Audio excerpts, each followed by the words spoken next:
Transitioning off of sugar or transitioning off of carbohydrates can be one of the most difficult things when it comes down to starting a low-carb lifestyle or going on a keto diet. That's exactly where Susies Good Fats comes in, okay? So I actually met these guys when I was up in Canada, okay? I met Susie and I met her team when I was up in Canada speaking at the CanFit Pro in Toronto.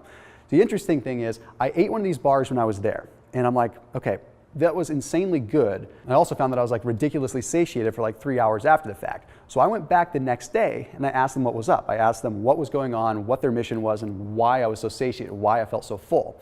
They explained to me that they're utilizing the right combination of fats, the right combination of the soluble fibers, and they're putting it in an actual keto bar. Literally the first ever ketogenic fat bar. Not a protein bar, but actually a fat bar. So I was super intrigued. So I told them right then and there that I wanted to feature them in a video somehow and wanted to explain the science of sugar withdrawals, because their mission and Susie's mission is to truly fight sugar addiction and to get everybody off of the sugar and start looking at fats differently. And what I appreciated was that it wasn't all about just pushing the ketogenic lifestyle. I'm getting a little tired of that. Everyone's talking about keto, but they were talking about just really pushing good fats in the first place.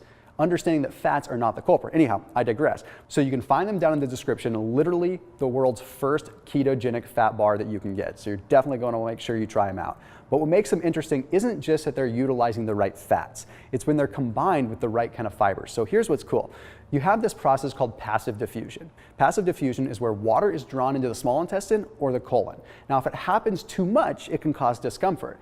Now, if you combine the right amount of passive diffusion from the right amount of soluble fiber in conjunction with the fats that are triggering that OEA response, you can have a pretty powerful thing. That passive diffusion is going to slow down gut motility, so it's going to make it so you're not as hungry.